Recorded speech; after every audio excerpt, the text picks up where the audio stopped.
عصر کی نماز تک ہم خوب پانی میں ہلا گلا ہوا اور بہترین انجوائے کرنے کے بعد اور سب چائے پینے کے بعد ہم نکلے قندھار شہر کے سفر پر۔ سب سے پہلے ہم پہنچے میر وائس خان نکا کی قبر پر، جو قندھار کے شہر کوکران میں واقع تھا۔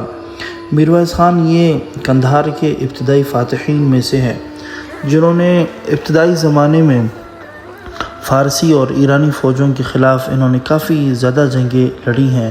اور خصوصاً قندھار میں اس کی جنگیں لڑی گئی ہیں، اور ان کا تعلق ہوتک قبیلے سے تھا، اور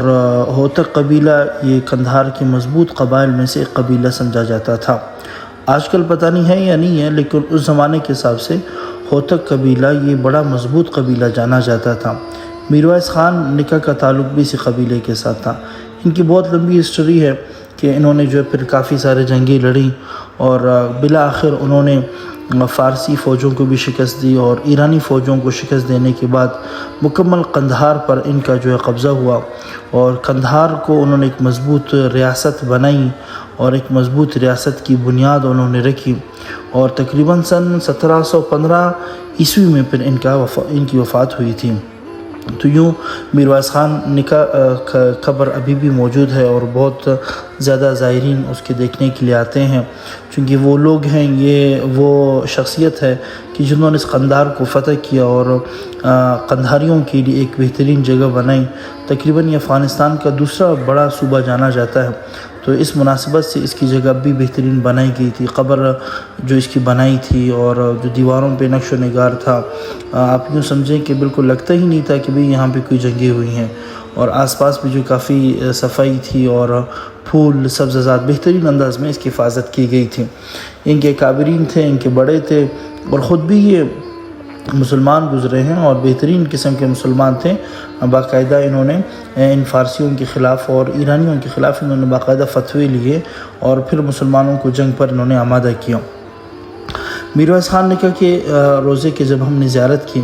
وہاں سے پھر ہم نکلے بابا ولی صاحب کے قبر پر۔ بابا ولی صاحب یہ بھی قندھار کے مشہور بزرگوں میں سے ایک بزرگ تھے۔ ان کا اصل نام سید جمال اللہ حیات تھا، اور بابا حسن ابدال کے نام سے یہ معروف تھے۔ اور آج سے تقریباً ان کے اگر میں اس وقت جو ویڈیو بنا رہا ہوں، تقریباً آپ یوں سمجھیں کہ آج سے 550 سال پہلے افغانستان کے صوبے قندھار میں یہ پیدا ہوئے، لیکن انہوں نے اپنے اکثر زندگی آپ یوں سمجھے آج کل کے انہوں نے پاکستان میں گزارے، اور تقریباً 5ویں صدی کے ایک عظیم بزرگ تھے، اور تقریباً اور شیخ عبدالقادر جیلانی رحمۃ اللہ علیہ کی نسل میں سے تھے۔ جس وقت یہ پیدا ہوئے اس وقت یہ تیموری سلطنت قائم تھی افغانستان کے اندر، چونکہ اس وقت ان اکابرین اور ان بزرگوں کو اس ایسے حالات میں زندگی گزارنا ان کے لیے مشکل تھا، اور شریعت کا حکم بھی ہے جب آپ کے لیے اپنے احکامات پر عمل کرنا آپ کے لیے مشکل ہو تو آپ ہجرت کر سکتے ہیں۔ چنانچہ شاید انہوں نے یہی سوچا، انہوں نے قندھار شہر چھوڑا، اور بابا ولی صاحب تقریباً 1498 عیسوی میں پھر وہ قندھار سے شفٹ ہوئے حسن ابدال اور ٹیکسلا کے پہاڑوں کی طرف۔ ان پہاڑیاں یہ بلند چوٹیاں ہیں، یہاں پر پھر ان کی عبادت گاہیں رہی ہیں، اور چلہ بھی انہوں نے کاٹا ہے۔ آج بھی تقریباً حسن ابدال اور ٹیکسلا کے پہاڑوں میں ایسی چوٹیاں موجود ہیں کہ جن کو بابا ولی صاحب کی طرف منسوب کیا جاتا ہے۔ بعض حضرات یہ کہتے ہیں کہ ان کی قبر بھی وہیں پر ہے، لیکن تاریخی مورخین کہتے ہیں کہ نہیں، قبر ان کی وہاں پہ نہیں ہے، وہاں پہ ان کی چلگاہ رہی ہے، وہاں پہ وہ عبادت کرتے رہے ہیں، لیکن ان کی قبر وہ وہاں پہ نہیں ہے حسن ابدال اور ٹیکسلا کے پہاڑوں میں۔ بلکہ ان کے زندگی کے انہوں نے آخری ایام دوبارہ وہ قندھار تشریف لائے تھے، اور تقریباً سن 1529 ہجری میں ان کا انتقال ہوا تھا۔ ان کی قبر بھی ایسے بلند پہاڑی پر بنی ہوئی تھی۔ ان کی غالباً عادت بھی یہی تھی کہ پہاڑوں پہ رہ کر کے عبادت کیا کرتے تھے، اور اس وقت بھی جب ہم اس کے قبر پہ پہنچے تو یہ بھی ایک بلند پہاڑی پر تھی، اور آس پاس کا جو علاقہ تھا کافی نیچے تھا، اور ان کی قبر سے اوپر بھی کچھ قبریں تھیں، جہاں تک پہنچے جس بندے کی گھٹنوں کا مسئلہ ہو یا بندہ جو بیمار ہو وہ تو بالکل بھی نہیں پہنچ سکتا ہے،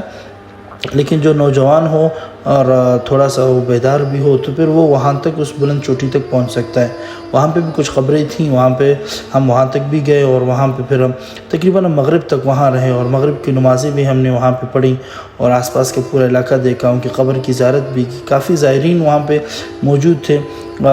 جو نوجوان طبقہ تھا اکثر، آس پاس جو ہریالی بھی تھی، لیکن یہاں پہ صفائی کا نظام کافی ناقص تھا۔ ہو سکتا ہے اب چونکہ ہمارے جو اکابرین ہیں ان کی حکومت آ چکی ہے، جو بڑے ہیں ان کی حکومت آ چکی ہے، تو ہو سکتا ہے آگے کے مراحل میں، آگے کے وقت میں ان بزرگوں کے ان آرام گاہوں کو بھی بہتر بنایا جائے۔